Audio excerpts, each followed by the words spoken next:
राधे राधे गुरुजी। जी। तो मेरा प्रश्न ये है कि मैं जीवन में कुछ भी नया करती हूँ तो उसमें अड़चन बहुत आती है, मेरा कार्य कभी पूरा नहीं होता, मेरा मन विचलित रहता है हमेशा उसको लेके। किसको लेके? जो भी मैं नया कार्य शुरू करती हूँ। क्या काम करती हैं? मैं अभी वैसे विद्यार्थी हूँ और मैं अभी परीक्षा देती हूँ या कोई नौकरी के लिए इंटरव्यू देती हूँ तो वो कभी पूर्ण नहीं होता। अच्छा है कि आपकी नौकरी नहीं लगी। भगवान चाह रहे हैं कि आप बिजनेस करें, कुछ बड़ा करें।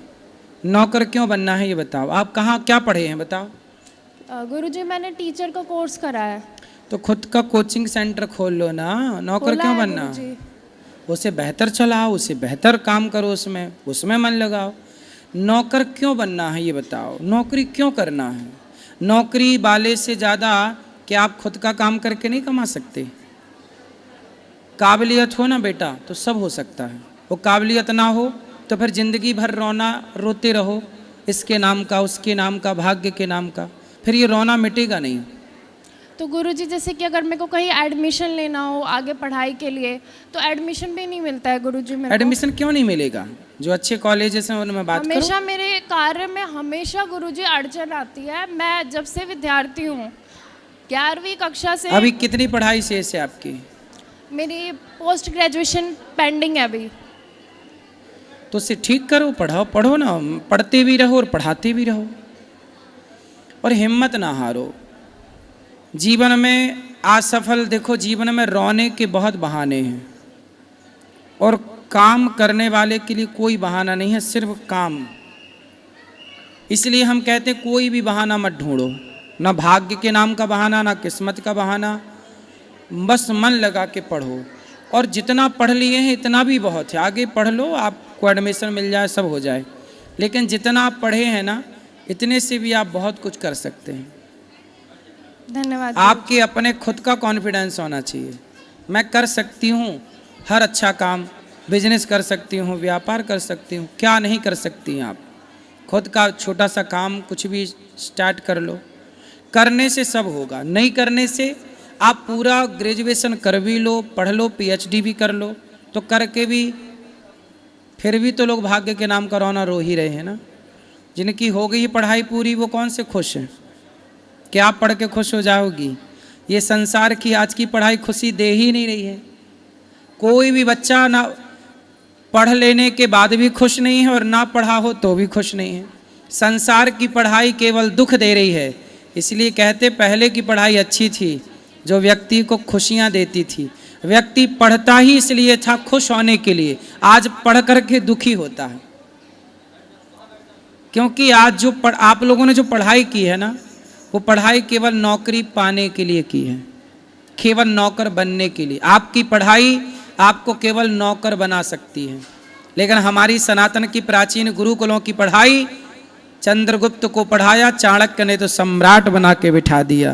पहले की शिक्षा सम्राट का निर्माण करती थी, आज की शिक्षा नौकरों का निर्माण करती है।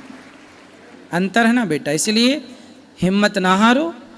पहले के लोग अनपढ़ होकर भी इतने परेशान नहीं थे जितने आजकल पढ़ लिख के लोग परेशान हैं। ऐसी पढ़ाई ठीक है, पर परेशान होने के लिए नहीं पढ़ा जाता। पढ़ाई इसलिए पढ़ते हैं कि हमें नॉलेज मिले, हमारा ज्ञान का स्तर बढ़े। ये थोड़ी कि हम पढ़ लिख के रो रहे हैं कि जी काम नहीं मिल रहा, 20,000 की नौकरी नहीं मिल रही, 50,000 की नौकरी नहीं मिल रही है। पढ़ लिख के भी यदि रोना हुआ तो वो तो अनपढ़ अच्छा था कि अनपढ़ होके रो रहा है, क्योंकि पढ़ लिख के भी तो आगे चल के रोना ही है। इसलिए पढ़ाई का अर्थ ये बिल्कुल नहीं है कि आप रोएं। पढ़ाई का अर्थ ये है कि सेल्फ डिपेंड बने, आत्मनिर्भर बने। ठीक है? धन्यवाद गुरुजी। जी जी जी जी महाराज जी, सादर चरण स्पर्श, प्रणाम। हाँ, मैं योगा टीचर हूँ और देहरादून में हूँ, मैं उत्तराखंड में।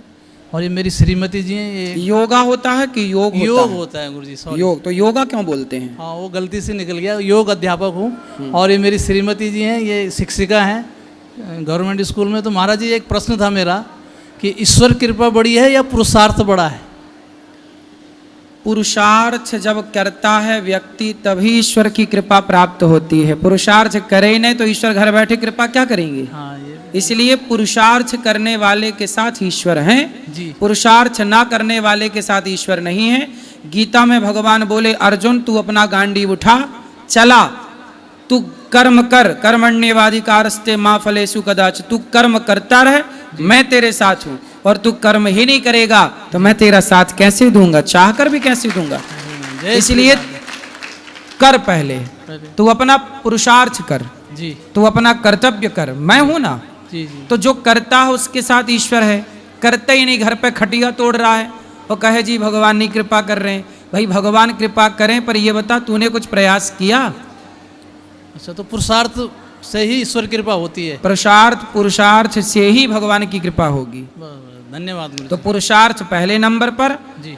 भगवान की कृपा दूसरे नंबर पर। पुरुषार्थ वाले पर ही कृपा होगी, पुरुषार्थ नहीं करता तो कृपा नहीं पाएगा। धन्यवाद गुरु जी।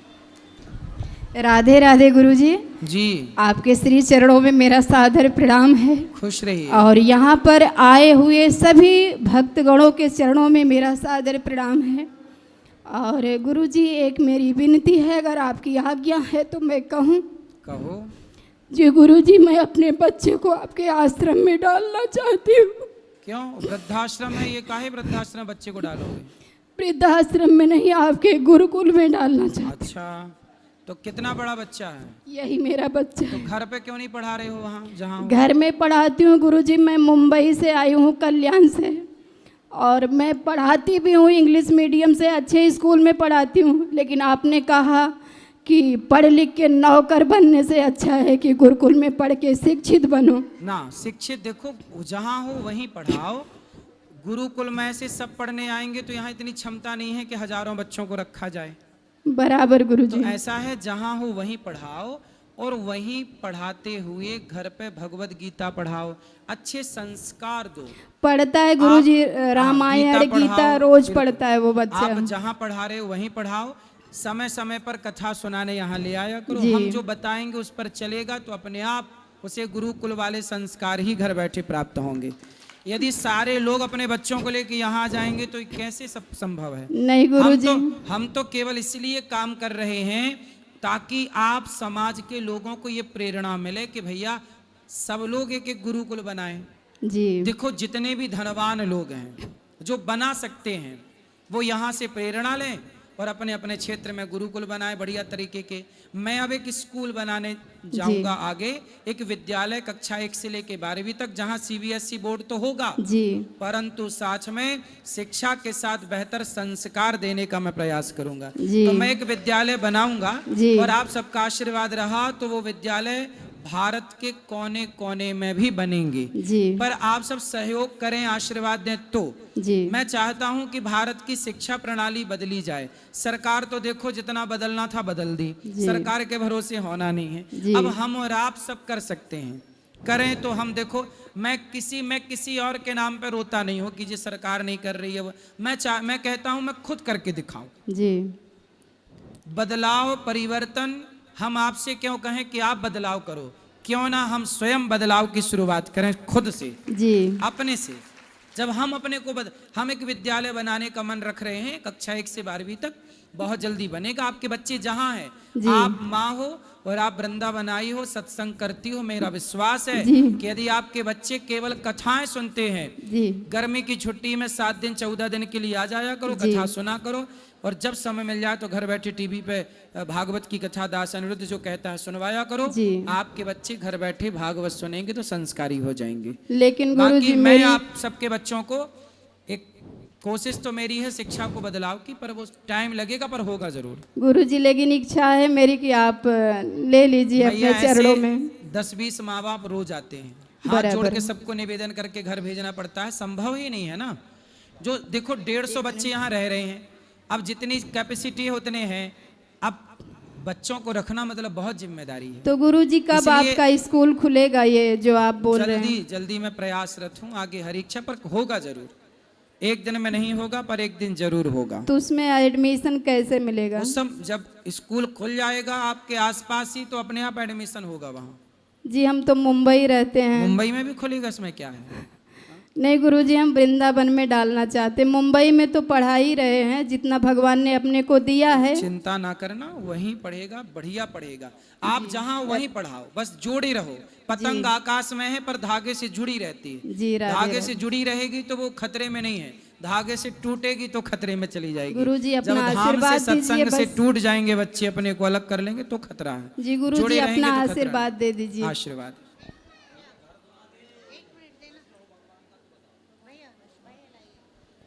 राधे राधे गुरुजी जी, आपके श्री चरणों में मेरा प्रणाम। खुश रहिए, बार-बार। खुश रहिए। गुरुजी, हमने जब मैं नाम जप करती हूँ, रात को करूँ दिन में करूँ, वो प्रकाश आता है। 5 तत्व का प्रकाश होता है क्या, नीला पीला कई कलर आते हैं सामने, वो आपके- भगवान का रूप है क्या? तो चमकीला लाइट बल्ब जी तो नहीं जी लगा गुरुजी, रखा आपने? जी गुरुजी। सामने बल्ब तो नहीं रखा, लगा रखा? नहीं नीला पीला गुरुजी हरा? नहीं, जब नींद आई होती है नहीं, वही जब जलाओ कहो आ रहा नहीं, है। नहीं गुरुजी, यहाँ से निकलता है।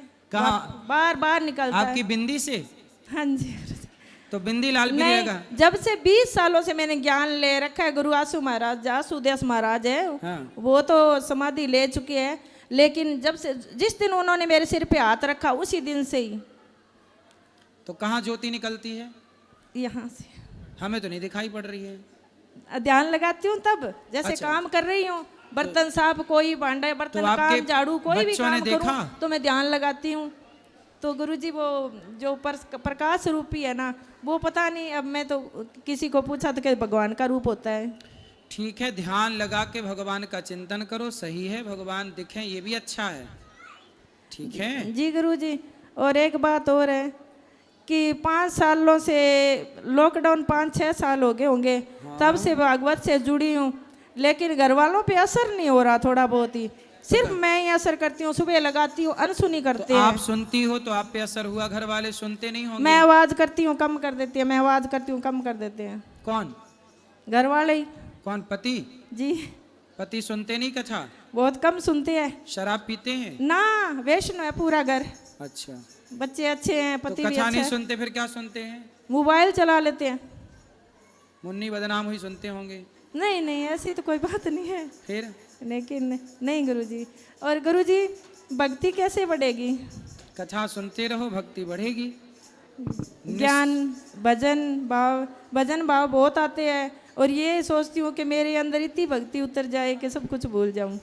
सही है, उतरेगी। जब आपका भाव है तो जरूर भगवान कृपा करेंगे। आशीर्वाद दे दो गुरुजी। खुश रहिए। ये मेरी बहन है, 1 मिनट इससे बात करा लो, अभी हम साथ में। राधे राधे गुरुजी। जी, मैंने आपके लिए एक कार्ड बनाया है, इसे स्वीकार करिए।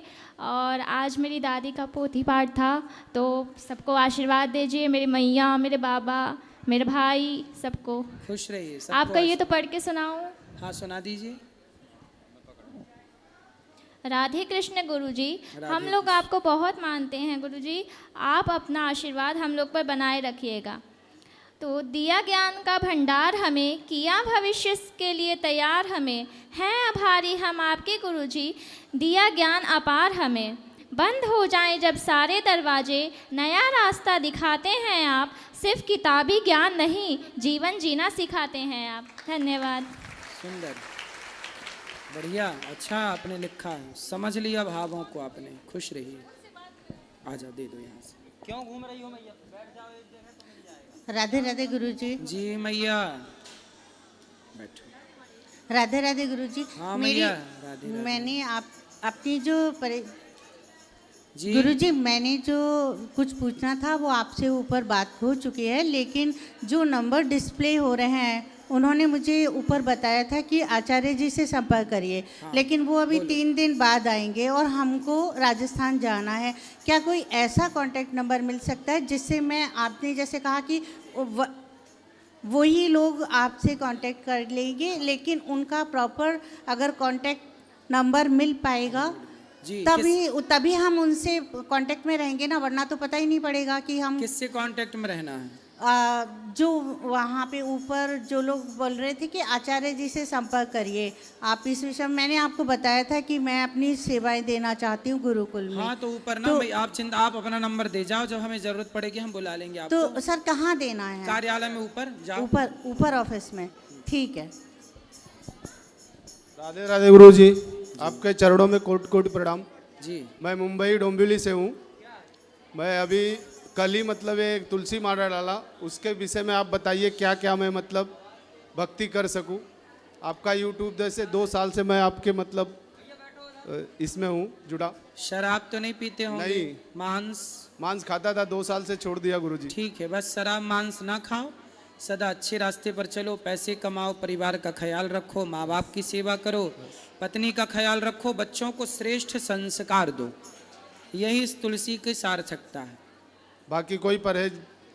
और क्या परहेज, अंडा मुर्गी से परहेज कर लो। हाँ ठीक है, बस आपके चरणों में कोटि कोटि प्रणाम है किसी गुरु। के दिल दुखाने से परहेज करो, झूठ बोलने से परहेज करो। बस आशीर्वाद दीजिए, हमारा परिवार पूरा बहुत बड़ा परिवार है, सब अच्छे से रहे, सब सुखी रहेंगे। राधे राधे गुरुजी। राधे राधे।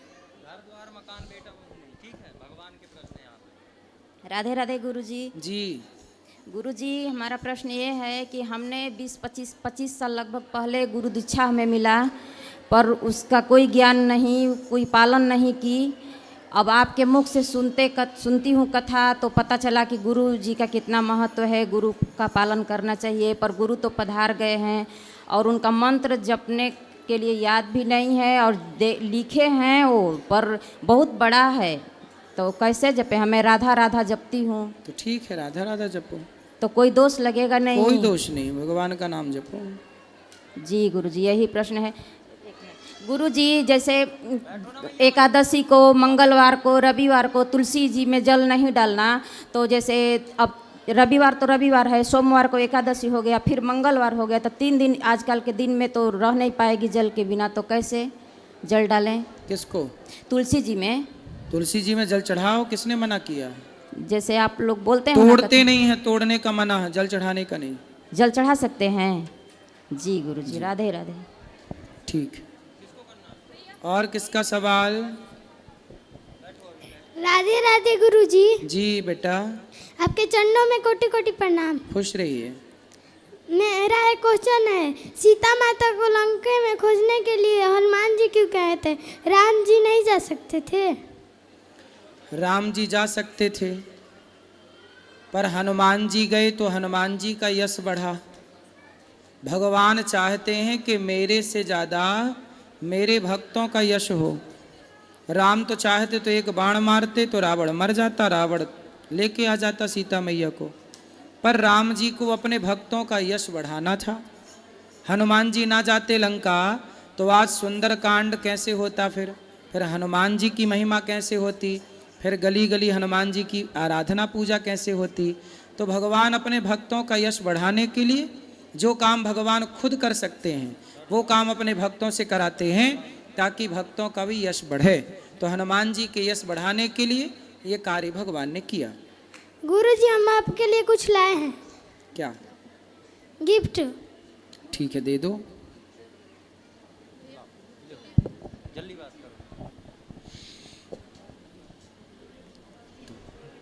क्या है इसमें बेटा?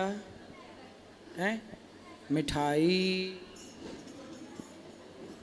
आपने खाई मिठाई? अच्छा, राधे राधे गुरुजी। जी गुरुजी, मुझे एक क्वेश्चन करना था, जैसे कि मतलब मुझे नहीं पता कि आप इस क्वेश्चन का मुझे आंसर सही दे पाएंगे या नहीं। लो यहाँ बेटा, लो ये मिठाई वाली बहन, लो ये सबको बांट दो। लो ये हमने ले लिया, ये सबको बांटो, सब जितने भक्त बैठ सबको बांट दो। लो आप भी खा लेना, माँ को भी देना, पिता को भी देना। गुरुजी ध्यान दीजिए। हाँ ध्यान दे रहे हैं, आप बोलो, ध्यान है पूरा, बताओ। गुरुजी, एक्चुअली ना मेरी फैमिली में थोड़ा सा काफ़ी सालों से ना ऐसा हो रहा है कि पहले मेरे भैया ख़त्म हो गए, उसके बाद अभी प्रेजेंट टाइम पे मेरी मम्मी ख़त्म हो गई। मतलब एक चीज़ नहीं समझ में आता है, अगर भगवान है तो मतलब इस तरीके से क्यों कि मतलब मेरे ही फैमिली में मेरे 2 ब्रदर थे, मेरी 2 मम्मी थी, मतलब मेरी मम्मी थी, मेरे 2 ब्रदर थे, एक ही मम्मी थी। तो पहले मेरे भैया ख़त्म हुए आज से 15 साल पहले, ठीक है, और फिर अभी 2 साल पहले मेरे छोटे वाले भाई ख़त्म हुए, उसके बाद फिर मतलब ऐसा फील ही नहीं आता है कि मतलब भगवान है इस टाइम पे। मतलब आप चाहते हैं कि कोई की मृत्यु ना हो? बात वो नहीं है, बात ये होती है कि मतलब एक एक टाइम होता है किसी के जाने का। ठीक है आपकी बात। अभी प्लेन हादसा हुआ, सब बच्चे से लेके बूढ़े तक जल गए, तो ये तो हादसा है, ये मृत्यु लोक है। आप जिस धरती पे खड़ी हो, इस धरती का नाम क्या है? मृत्यु लोक।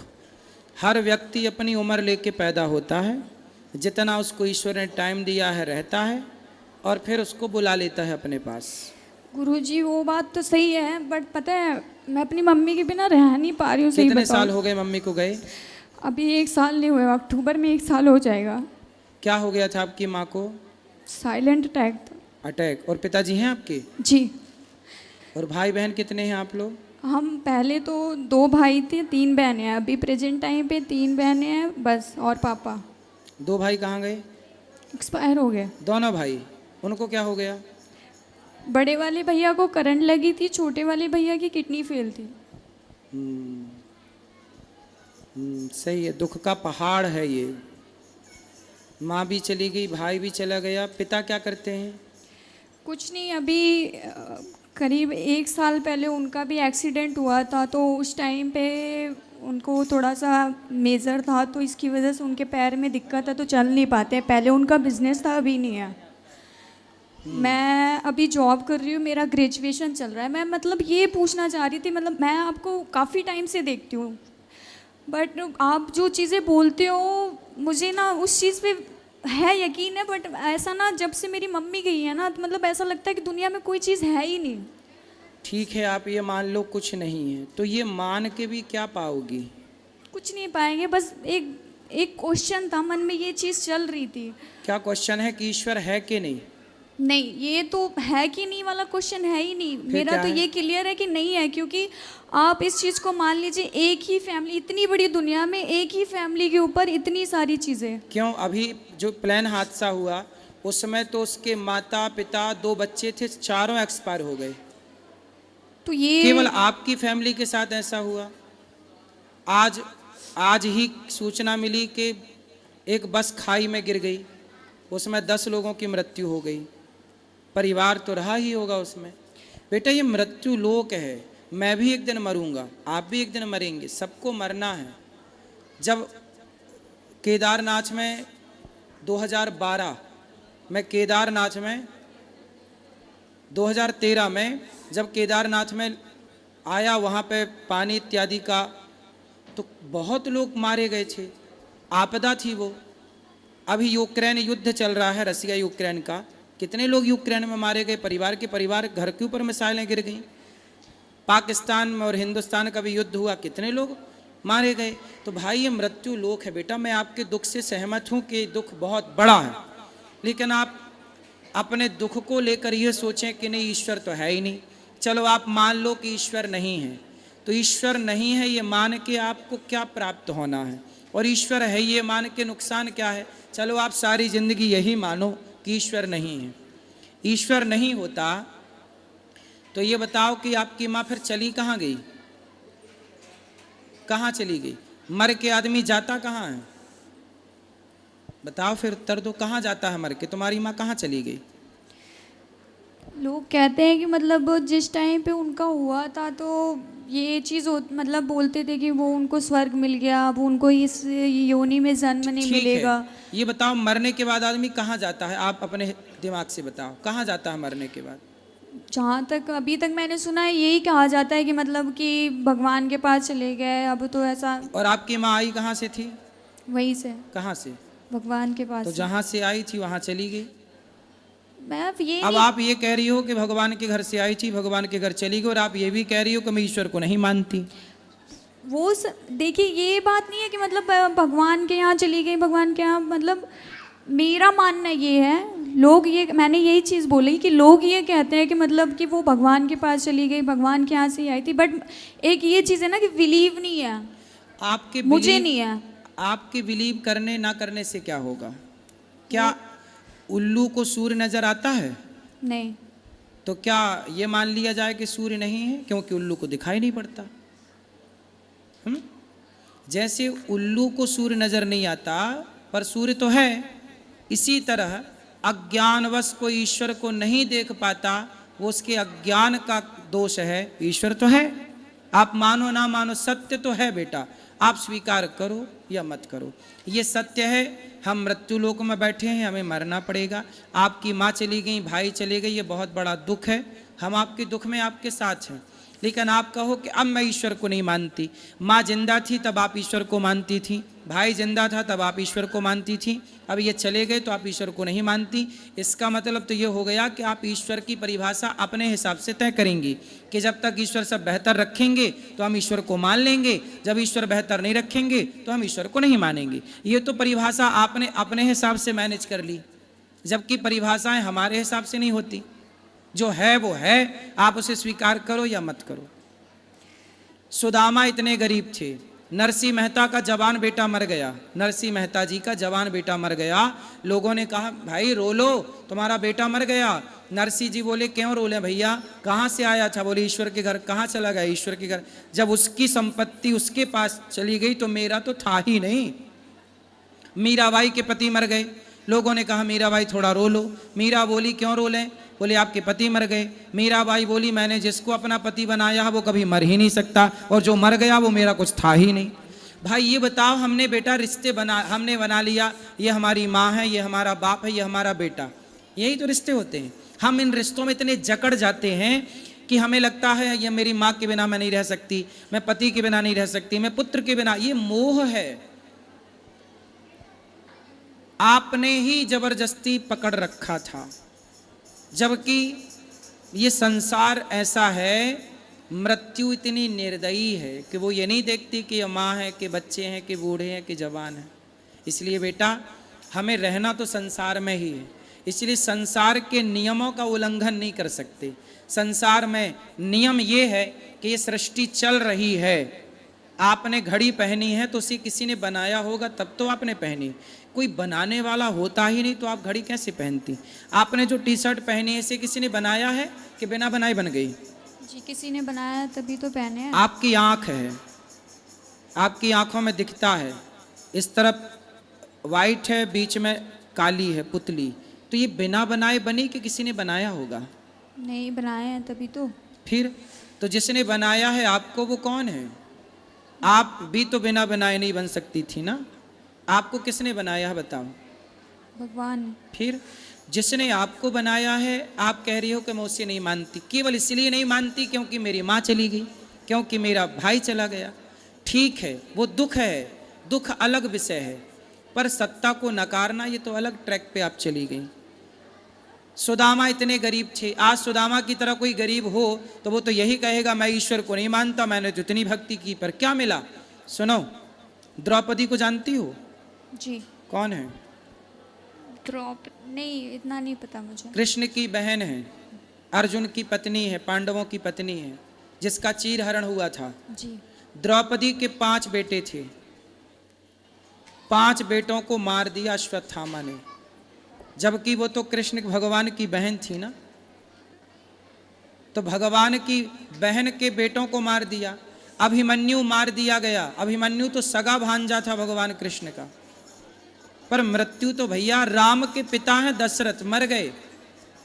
ये मृत्यु लोक में भैया जो आया है, चाहे वो भगवान का बाप ही क्यों ना हो, इस सच्चाई से तो गुजरना ही है ना अपने को। आपकी माँ का जितना टाइम था, आप ये क्यों नहीं सोचती कि आपकी माँ को तब मर जाती वो जब आप पैदा हुई थी? आपने माँ का मुंह ही ना देखा होता तब माँ मर जाती तो आप कर क्या लेती? पर भगवान ने आप पर दया की और इतने वर्षों के लिए माँ का सुख आपको दिया, माँ का दूध दिया, माँ की गोद दी, माँ का लाड़ जो दिया है, क्या उसका थैंक यू आपने किया? जो नहीं दिया उसकी शिकायत है बेटा। इसलिए भगवान का चिंतन करो और मन लगा के काम करो, माँ बाप के सपने आप साकार करो पढ़ लिख कर। ईश्वर को कोसने से कुछ ना होगा, कोसते रहो सारी जिंदगी, बैठे कोसते रहना, क्या हो जाएगा? ईश्वर तो ऐसी सत्ता है, कोई उसे माने ना माने उसका क्या बिगड़ रहा है?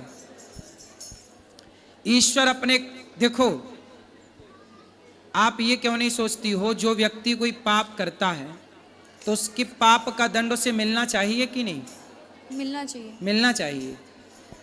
तो बेटा कभी कोई पाप हमसे होते हैं जिस पाप के कारण हमारी माँ हमसे चली जा, हम बिना माँ के हो जाते हैं।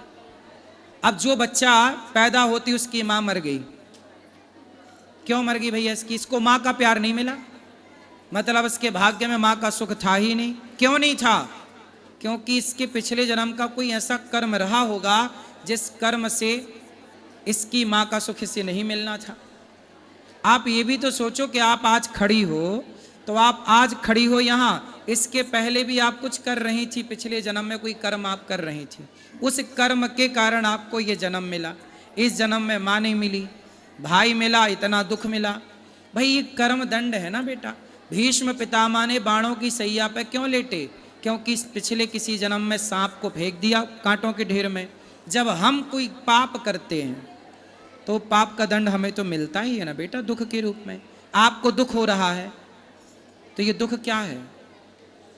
आप ये क्यों नहीं सोचती? आप कहते हो मैं ईश्वर को नहीं मानती, आपने ये क्यों नहीं सोचा कि ये मेरे किसी जन्म का कोई पाप रहा होगा, जिस पाप के कारण ही मुझे पाप ही दुख देता है, पुण्य सुख देता है। ये प्रकृति का, ऐसे कोई मानो ना मानो पर अटल सत्य यही है कि हमारे पाप हमें दुख देते हैं, हमारे पुण्य हमें सुख देते हैं। बात समझ में आई? जी। इसलिए यही है हिसाब ईश्वर का, यही है न्याय। आप की माँ चली गई, इतना सुख देकर गई, मतलब आप पर ईश्वर की कृपा है। कितने दिन आप पैदा होती माँ मर जाती तो क्या करती? आप भाग्यशाली हैं, कितने वर्ष आपकी माँ थी। वो लोगों को देखिए जिनकी माँ पैदा होती मर जाती है, उनसे आप कितनी बेहतर हैं। देखो, पॉजिटिव रहना है तो बहुत सारी बातें हैं, और नेगेटिव ही रहना है, नकारात्मक की सोच रखना है तो कोई बात नहीं है। फिर एक ही बात है कि जी ईश्वर नहीं है। फिर यही माना जाए कि ईश्वर नहीं है और कोसा जाए ईश्वर को, तो ये कोस कर भी क्या पाओगे आप और क्या पाऊंगा मैं? जी। क्या समझ में आया? जी समझ में आया कि मतलब एक तरीके से मुझे मतलब ये बताइएगा कि मतलब सच में ये कर्मों का ही फल होता है पिछले जन्म के? भाई बिना कर्म किए तो आपको नंबर नहीं मिलते, 10वीं से 11वीं में नहीं जाती। आप कर्म ना, आप लिखो मत कॉपी में तो आपको मिल जाएगा नंबर। ये चीज़ तो मुझे पता है कि जब तक कर्म नहीं करेंगे तब तक फल नहीं मिलेगा। ये जो पिछले जन्म का इस जन्म में मिल रहा है, इसका क्या कनेक्शन है? अच्छा ये बताओ, एक समय पर 2 बच्चे पैदा होते हैं, एक अंबानी के घर पैदा हुआ, बड़े आदमी के घर, और एक फुटपाथ पर पैदा हुआ। एक ही दिन, एक ही तारीख, एक ही दिन 2 बच्चे पैदा हुए, एक अमीर के घर, एक गरीब के घर। अब बताओ, जो अमीर के घर पैदा हुआ वो सोने की चम्मच में दूध पिएगा, सोने के झूले में झूला झूलेगा, वो जन्म लेती रईस हो गया। और इस गरीब ने फुटपाथ पर पैदा हुआ, साड़ी का झूला बांधती है माँ। अब बताओ बेटा, दोनों एक साथ पैदा हुए थे, पर एक गरीब हो गया जन्म लेते ही, गरीब के घर पैदा होके, एक अमीर हो गया अमीर के घर। अब ये बताओ कि उन बच्चों ने तो अभी कोई कर्म भी नहीं किया, पैदा ही हुए हैं, और पैदा होती कोई अमीर हो गया कोई गरीब। क्यों हो गया? सब अमीर होते फिर या सब गरीब होते? क्यों बेटा, उत्तर दो। एक तरीके से कर्म ही होगा। कर्म, पिछले जन्म का जो कर्म था उसके कर्म ने उसे अमीर बना दिया, उसका जो कर्म था उसके कर्म ने उसे गरीब बना दिया। तो ये कर्मों का ही पूरा खेल है बेटा, वरना सबना बड़े घर पैदा हो, फिर कोई गरीबी ना रहे, फिर कोई भूखा क्यों मरे, फिर किसी को फोड़ा फुंसी क्यों हो, रोग, कोई अपाहिज क्यों होता है, कोई पैदा होती लंगड़ा होता है, कोई लंगड़ा है, कोई अंधा है, कोई क्यों, कोई अंधा क्यों है? पैदा तो सब माँ के पेट से हो रहे हैं ना जी। फिर कोई अंधा क्यों हो रहा है? कोई लंगड़ा लूला क्यों पैदा हो रहा है? क्योंकि वो अपने कर्म दंड भोगने आया है, ये कि तू जाएगा पर एक कदम चल नहीं पाएगा। ये कर्म दंड है बेटा। पिछला जो हम आपको आज सताएंगे, एक बात बताओ, आज हम आपको सताएं, पकड़ के मारें और पकड़ के आपको आग में डाल दें, जिंदा जलाएं और आपके साथ दुराचार कोई करे, अब बताओ जो हम आपके साथ गलत करेंगे, हम आपको सताएंगे, आपको आपका खून बहाएंगे, तो फिर हमें सुख मिलेगा? नहीं। फिर हम आपके साथ गलत करेंगे ना बेटा, तो हमें भोगना पड़ेगा। आप कोई देखे ना देखे पर ईश्वर तो देख रहा है। इसलिए बेटा, संसार की अदालत से कोई बच सकता है, ईश्वर की अदालत से कोई नहीं बच सकता। ये ईश्वर की अदालत है। जो न्याय आपके साथ हुआ है वो ईश्वर की अदालत से हुआ है। मेरी और आपकी अदालत से नहीं, ठीक है जी इसलिए सत्य को स्वीकार करो। समझ में आई बात? जी समझ क्या गई। समझ में आया? ये समझ गई कि मतलब ज़रूर उस जन्म में मैंने कुछ ऐसा किया था जो इस जन्म में मेरी मम्मी मेरे से छिन गई। हो सकता है कि ऐसा रहा होगा कि उस जन्म में मैंने किसी के साथ गलत किया होगा, या मैं किसी की माँ रही होगी, मैंने उसके साथ गलत किया होगा, इस वजह से मेरी मम्मी इस टाइम पे चली गई। नहीं तो अब यही सत्य है बेटा, आप सही चली गई। अब यही सत्य है कि किसी की माँ जब हम किसी से छीन लेते हैं तो हमसे भी हमारी माँ ईश्वर छीन लेते हैं। जब आप किसी से किसी का बेटा छीन लेते हैं तो ईश्वर आपसे आपका बेटा छीन लेते हैं। ये तो प्रकृति है साहब, गोल है, लौट के आएगा, आज नहीं तो कल आएगा। इसलिए यही गुरुजी, सत्य है। मेरी दीदी हैं, आपसे बात करना चाहती हैं, तो मैं बस कराओ बात करवाना चाह रही थी। कराओ। प्रणाम जी बस मेरी दीदी को आशीर्वाद दीजिए आप। अच्छा, कैसे हैं ये? बताओ कैसी हो आप? ठीक हो? ठीक हो आप? बोलो, मिलने आई हूँ आपसे। आपसे मिलने क्या हो आई। गया इनको आंखों में? मेरा नाम सौम्या पांडे है। कह रही मेरा नाम सौम्या पांडे है। क्या इनकी आंखों में क्या दिक्कत है? ये बचपन से है। क्या? ये स्पेशल चाइल्ड है। अच्छा ठीक हाँ। है ठीक है। बोलो प्रणाम। प्रणाम। खुश रहो खुश रहो खुश रहो। राधे राधे गुरुजी।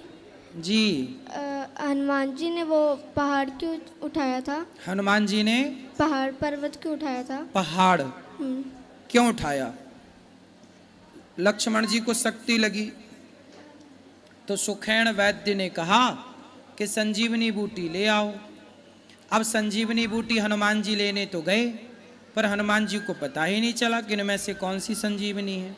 तो पूरा पहाड़ ले आए कि भैया वैद्य जी जो उनको अच्छी लगेगी वो निकाल लेंगे, क्योंकि हम एक बार वापस आ गए फिर बोले कि नहीं ये वाली नहीं है तो जाने आने में बड़ा टाइम, तब तक लक्ष्मण जी के प्राण संकट में जा सकते थे।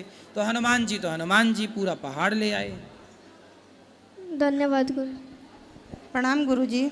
जी जी मेरा नाम सरिता राठौर है। माइक पास में लो। मेरा नाम सरिता राठौर है जी। मैं कानपुर देहात की रहने वाली हूँ। ये मेरी बेटी है गुरुजी। हम लोग इससे पहले भी आपके पास आए थे। हम लोग बहुत परेशान हैं। आज से मेरी शादी के 25 साल हो गए हैं और मेरी बेटी की बहुत तमन्ना थी कि मैं पढ़ लिख कर कुछ बनूं। मेरा परिवार इतना गंदा ससुराल का मिला है कि मेरे बेटे को 3 साल जब छोटा था तो ले लिया गया था और बेटी को 4 साल की थी मुझे दे के निकाल दिया गया था। और मेरे ससुराल पक्ष में सिर्फ मुझे बदनामी मिली है, मैं उसको रखे, यही सब गंदी बातें। लेकिन मैंने अपनी आत्मा से ये समझ लीजिए, ये सोच लिया था कि ईश्वर ने हमको ज़मीन पे भेजा है तो एक ज़िंदगी ऐसी सही। शायद उन्होंने ये से देख कर भेजा था हमको कि जैसे भाई उनकी मर्जी के बगैर पत्ता नहीं हिलता है। तो मैंने उनकी जो भी यातनाएं थी, मैंने 45 साल की एज हो गई मेरी, मैंने सब यातनाएं सही और अपने कर्मों से जो भी मुझसे बन पड़ा मैंने इस बेटी को पाला। मेरे ससुर ने अंत समय में अपनी गलती को फील किया और उन्होंने मुझे आखिरी लास्ट टाइम मुझे बुलाया। मैं कानपुर देहात रूरा से हूँ और मेरे ससुर का नाम था श्री रमेश चंद, स्वर्गीय रमेश चंद। तो उन्होंने मुझे बुला करके कहा बहू अपना घर संभालो। मैंने अपना घर संभालने के लिए, क्या है सवाल क्या है ये बताओ। सर मेरी बात सुनिए। हम समझ गए, उन्हीं के हमसे कहने क्या के सवाल लिए है? ये देखिए सर, मेरे परिवार वाले हैं, इन्होंने मुझे दोबारा रहने नहीं दिया। पति कहाँ है आपके? ये मेरे पति हैं। इस कागज में है? जी और हैं। रियल में कहाँ है? हैं रियल में ये वहीं रहते हैं और हम लोग मुझे निकाल दिया दोबारा। पति ने निकाल दिया तो क्यों निकल गई आप? क्या बोल के नहीं निकाला? निकले, हम लोगों ने बहुत संघर्ष किया, बेटी ने पति संघर्ष। क्यों निकालना चाहते हैं? पति और बेटा। आपका बेटा? मकान मेरे नाम मेरी सास ने और ससुर ने कर दिया था। उस मकान के चक्कर में इतना मारा है कि मेरे 10-15 टाके मेरे सर पे। तो आपके बेटे ने मारा? हाँ, और 2 हाथ लट चलाए हैं और ये इसका हाथ तोड़ दिया, देखिए सर। और किसने मुझे तोड़ा हाथ? लड़के ने।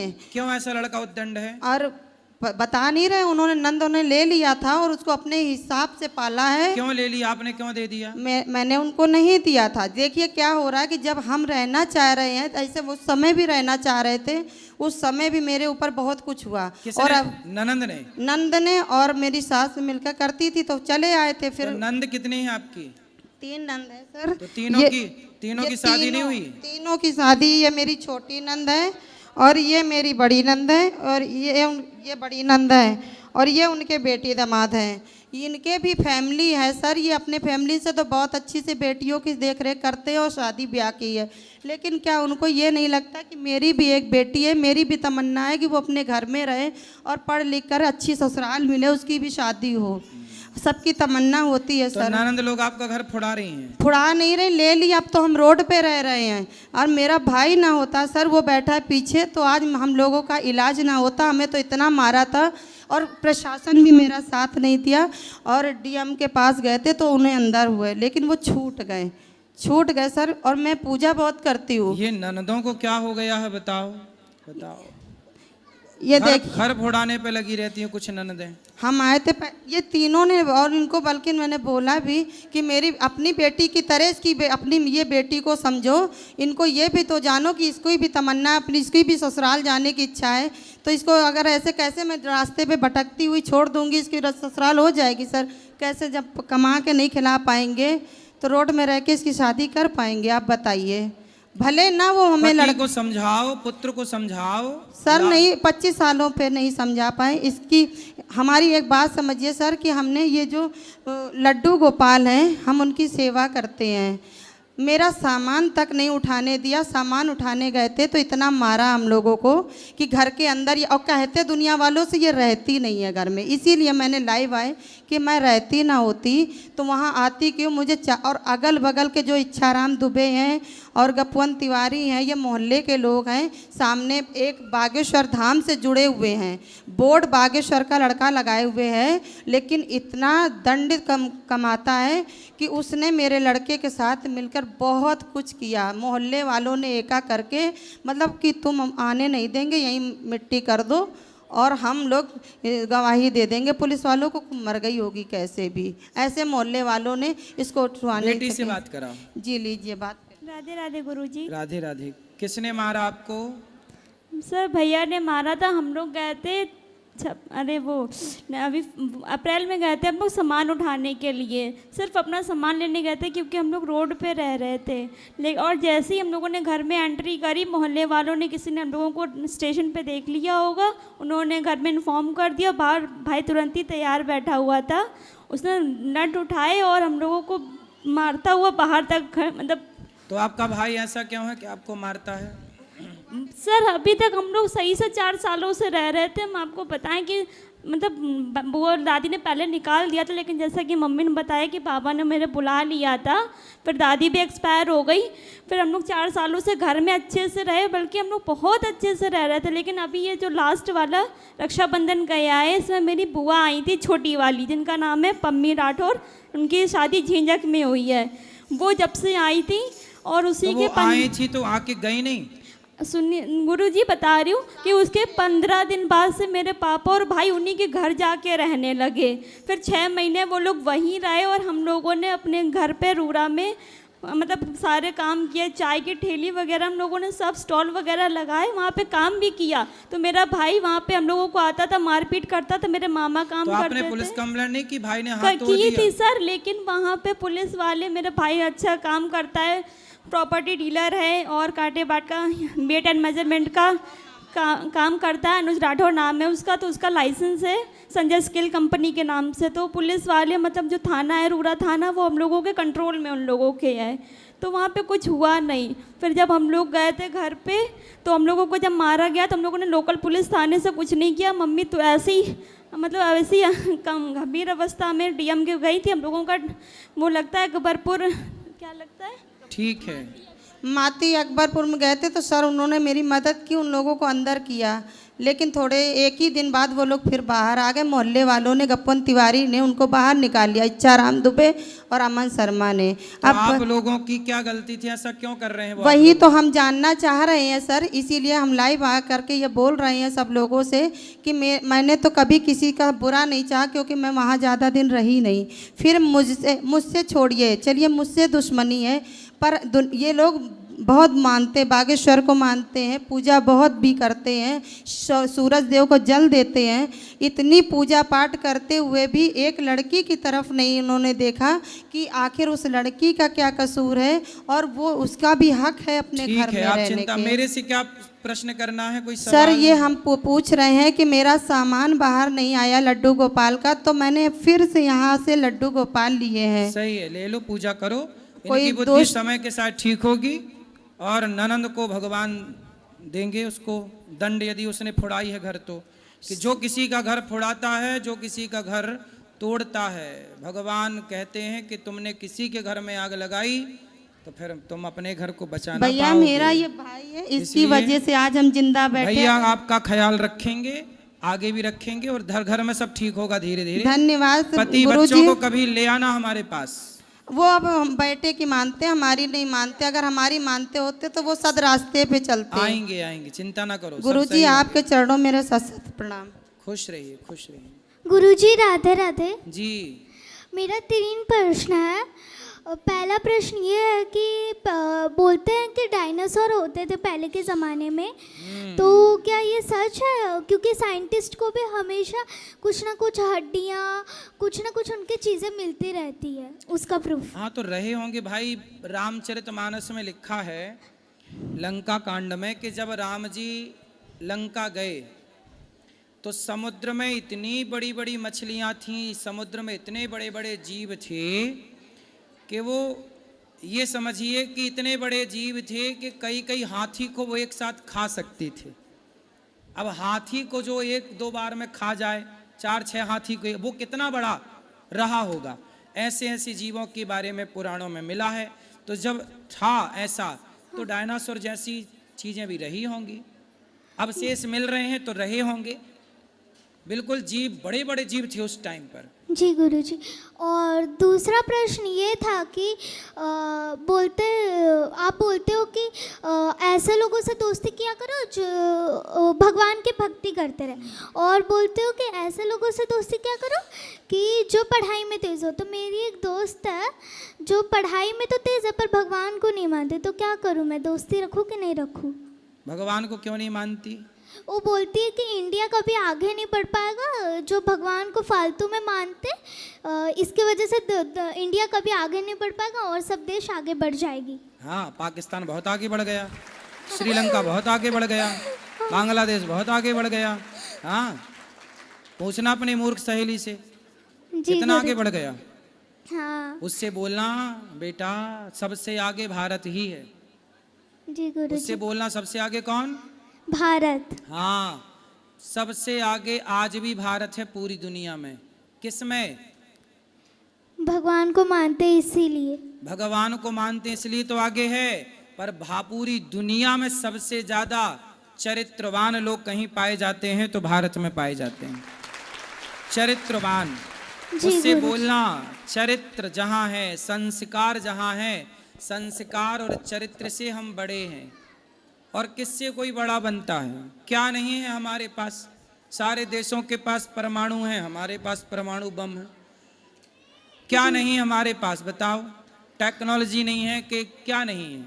माना कि हम, अब हुआ ना बेटा ये कि हमारे देश में चोर आ गए, 700 साल तक नालायकों ने चोरी की, मुगल 500 साल तक चुराते रहे। सोचो हमारे देश में इतना धन था कि चोरों को भी चुराने में 700 साल लगे।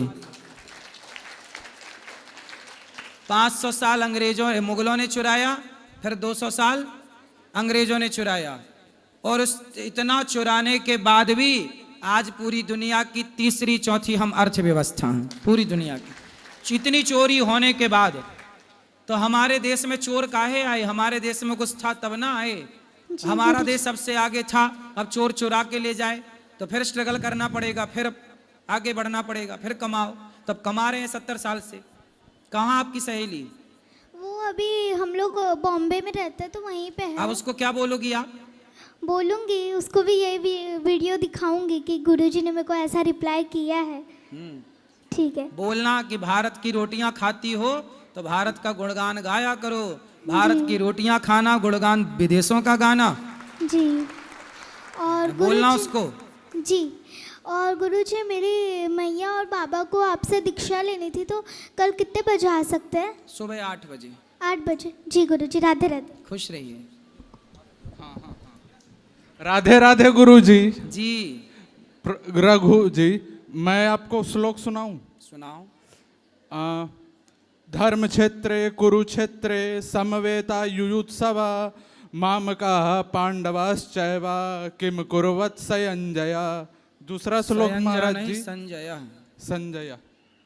यदा यदा हि धर्मस्य गला निर्वहति भारत अभूतानाम धर्मस्य अभ्युत्थानं धर्मस्य तदात्मीनां सृजाम्यहं तदात्मानं परिणाय सृजाम्यहम्। साधूनां विनाशाय च दुष्कृतां धर्म संस्थापनाय संभवामि युगे युगे। बहुत बढ़िया, सुंदर। तीसरा सुनाऊं? सवाल है कुछ? हाँ महाराज जी, प्रश्न है। प्रश्न बोलो, क्या है? महाराज जी, प्रश्न ये है मेरा कि जैसे हमारे जीवन में बहुत प्रारब्ध लिखे हुए होते हैं, पीछे भी और आगे भी, तो कितनी भक्ति करनी चाहिए कि हम अपने प्रारब्ध को भी बदल सकें? आप भक्ति करते रहो, प्रारब्ध अपने आप बदल जाएगा खुद। आप जाओगे क्या चेंज करने कॉपी किताब? क्या महाराज जी? आप जाके चेंज करोगे क्या ऊपर? नहीं, भाई नहीं। मेरा डायरी लाओ, मैं मिटाता हूँ उसको, नया नहीं लिखता महाराज हूँ। जी, मैं कॉपी में राम नाम लिखता हूँ। राम राम लिखो। अभी 28,000 बार हो गया है महाराज जी। राम राम लिखो भी, राम राम जपो भी, राम का ध्यान करो, ठीक है राम के महाराज। आदर्शों पर चलो। राधे राधे गुरु जी। जी। दंडवत प्रणाम आपके चरणों में। गुरु जी, हरियाणा से आए हैं। एक प्रश्न था आपके चरणों में। हम वैसे जात पात तो मानता नहीं, फिर भी मैं, हमारे एक छोटा सा गांव है, अम्बाला में पड़ता है, अम्बाला के पास। तो संत शिरोमणि श्री गुरु रविदास जी महाराज, तो हम अपने घर में कृष्ण भगवान की सेवा करते हैं, पूजा करते हैं। जो हमारी कौम है उनके जाति को चमार बोलते हैं गुरुजी, लेकिन हमारी कौम में कुछ ऐसे लोग हैं कि वो बोलते हैं गुरु महाराज ऐसे संत हुए हैं, उनकी वाणी में लिखा है कि राम शब्द है जो राम है दशरथ के पुत्र नहीं, वो अलग राम है। मैं बड़ा कन्फ्यूज हूँ गुरुजी इस तो बोले चीज़ से। किसके पुत्र हैं? हाँ जी, पूछना उनसे किसके पुत्र हैं। ये बोलते हैं कि हमारी वाणी में जो राम नाम शब्द बोलते हैं बार बार, वो राम नहीं जो दशरथ के पुत्र हैं, वो अलग राम ही हैं। कहाँ से, कौन से राम? और मैं ये जानना चाहता हूँ गुरुजी कि गुरु महाराज रविदास जी महाराज वो किन का नाम लेते थे, किन का भजन करते थे? संत रविदास जी किन के शिष्य हैं? रामानंदाचार्य जी के। जी जी। रामानंदाचार्य जी के 12 शिष्यों में एक शिष्य हैं रैदास जी। जी गुरु जी। संत रविदास जी। जी। संत रविदास जी राम राम जपते थे। राम कौन से राम? यही राम। जी, अब लोग कंफ्यूज करते हैं कि एक राम दशरथ का बेटा, एक राम घट में लेटा, जी, एक जी। राम का सकल पसारा, जी, गुरु जी। एक राम का सब जग सारा। उन मूर्खों से कहो जी। कि जो राम दशरथ जी के बेटा हैं वही घट में लेटे हैं। हाँ जी, जी। वही राम का सकल पसारा, उसी राम का सब जग सारा। रविदास, संत रविदास जी ने जिन राम की उपासना की वो वही राम है जो दशरथ जी के पुत्र हैं, और रावण को मारकर जिन्होंने सीता माँ को ला करके राम राज्य की स्थापना की वही राम है। राम दो चार नहीं है, एक राम है बलराम, हाँ जी, जी गुरु जी। एक राम है परशुराम, जी। एक राम है भगवान राम। तो हम सब जिन राम की पूजा करते हैं वो भगवान श्री राम, मर्यादा पुरुषोत्तम राम, वही राम की पूजा। रामानंदाचार्य जी के शिष्य जब ये हैं तो रामानंदाचार्य जी तो खुद राम के अवतार हैं। हाँ जी, जी गुरु जी। तो फिर ये अलग से राम से थोड़ी पूजा करेंगे, हाँ। अलग राम की। मैं बोलता हूँ गुरु जी, लेकिन मानते नहीं। ना मानने दो, सत्य को। नास्तिक हैं बिल्कुल। हाँ, बस फिर ना मानने वालों का कोई उपचार नहीं है। हाँ जी गुरु जी। राधे राधे। राधे राधे। राधे राधे गुरुजी। जी। आपके चरणों में सत सत प्रणाम। जी जी। गुरुजी, मेरा कोई प्रश्न तो है नहीं, पर मैं आपको बहुत बहुत धन्यवाद करना चाहती हूँ कि आप ही ने मुझे कृष्ण भक्ति दी है। ये मेरा भाई है गुरुजी, ये जब 11 साल का था गुरुजी, इसे ना लड्डू गोपाल गली में मिला था पड़ा हुआ, ऐसे खेलता हुआ आ रहा था, एक गली में मिला था। क्या मिला था? लड्डू गोपाल छोटा सा। तो ना गुरुजी हमें पता नहीं था कि लड्डू गोपाल है या क्या है, हम कृष्ण के बारे में जानते नहीं थे, तो हमने ना वो डिब्बे में डाल दिया था। तो ना जब आप एक दिन टीवी पे आए तो मैंने देखा कि ये कौन है, कौन बोल रहे हैं बाबा जी। मैंने आपकी बात सुनी तो मुझे आपकी बातें अच्छी लगने लगी। उसके बाद फिर मुझे मम्मी देख रही कि क्या बाबा जी को देखते, मम्मी मुझे रोज़ मारती, मैं चोरी चोरी देखती आपको। तो फिर आपके मैंने देखा है कि लड्डू गोपाल बैठा है, तो मैंने कहा ये तो हमारे घर में भी है। तो उसके बाद गुरुजी मैंने उस लड्डू गोपाल को देखा, उसकी आंखें भी नहीं थी, कुछ भी नहीं था गुरुजी। तो मैं उसको मार्केट लेके गई, उसका मेकअप कराया, मैंने उसकी सेवा स्टार्ट कर दी गुरुजी। सही है। तब से गुरुजी वो मुझे सपने में दिखाई देने लग गए।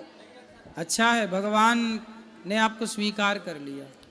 और गुरुजी आपने मुझे बहुत दर्शन दिए, पर मैं गुरुजी 5 साल से तड़प रही थी आपके यहाँ आने के लिए। चलो आप आ गई, खुश रहिए। आपका बहुत बहुत वो लाल भैया को दे दो माइक। अच्छा बोलो। गुरुजी राधे राधे, आपके जी। चरणों में कोटि कोटि प्रणाम जी। मेरा क्वेश्चन ये है गुरुजी, बोलो बोलो। मेरा ना पहली बार वृंदावन में आई हूँ, मैंने आपका ये प्रोग्राम सब टीवी पे देखा है, और जो ये दूसरे लोग कहते हैं कि ये तो ऐसे ही वीडियो बना के ऐसे ही टीवी पे डालते हैं, तो मैंने साक्षात आके यहाँ देखा है। जैसा मैंने टीवी में देखा है वैसे का वैसा यहाँ देखा है मैंने, और मेरा मन इतना प्रसन्न है कि मैं इतनी खुश हूँ कि मैं बहुत, और मैं आपका ये भागवत कथा टीवी पे सुनती हूँ, और मैं आपकी परम भक्त हूँ गुरुजी, और आशीर्वाद बनाए रखना। और मैं भिलवाड़ा जिले से आई हूँ, मैं गवर्नमेंट टीचर हूँ, मैं एक विधवा लेडीज हूँ। खुश रहिए। अरे एक ही लड़का है मेरे। भगवान आपको सुखी रखे, प्रसन्न रखे। राधे राधे गुरु जी। जी जी जी, आपके चरणों में कोटि कोटि नमः। जी महाराज जी, जब से हम आपको फॉलो किए तब से मतलब कि हमारा दिल उतर गया।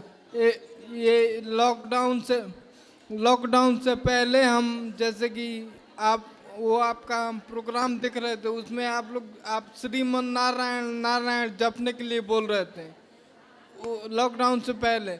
उसके बाद में आप श्री राम जय जय राम जपने के लिए बोलना चालू किए, तो उसी हम रास्ते पे चलते गए। सही है। श्री राम जय राम जपो, श्रीमन्नारायण जपो, बात एक ही है। सुनिए, जैसे कि 1 जनवरी 2019 को हमारा एक्सीडेंट हो गया। एक्सीडेंट हुआ तो दिमाग में चोट लग गया, हम तुरंत कोमा में चले गए। जब कोमा में गए तो देखिए हमसे तुरंत ओम त्र्यंबके यजामहे सुगंधिम पुष्टिवर्धनम उर्वारुकमिव बंधनं मृत्युमुक्षमामृतम्, तुरंत मन में आया कि हे शंकर भगवान हम उठा लो। लेकिन अचानक मूड में पता न क्या आया, ऐसा मन में आया, उतने समय बहुत अज्ञानता थी, तो मन में आया कि ये शंकर भगवान नहीं उठाते, तो हम श्री कृष्ण गोविंद हरे मुरारी हे नाथ नारायण वासुदेव, ये एक मिनट सही है, जपो सही है। सुनिए ना, सुन रहे हैं। ये हम जपते अपना शरीर पूरा किए, तो जब पूरा होने के बाद से जब कोमा से 3 महीना बाद कोमा से लौट के आए, उसके बाद से हमें पैरालिसिस हो गया, तो काफ़ी हम परेशान हैं। तो मतलब कि इतना हम भक्ति की, तो गीता में लिखा हुआ है कि अंत काले च मामेव स्मरण मुक्त्वा कलेवरम। सही है। सप्रियाति तद भावं न संशय। अंत में जो स्मरण करते हुए अपना शरीर त्याग करता है, सही है, वो साक्षात मुझको प्राप्त करता सही है। सही, आप स्मरण करो, कोई संशय नहीं है, कोई संशय नहीं। तो चलो बढ़िया।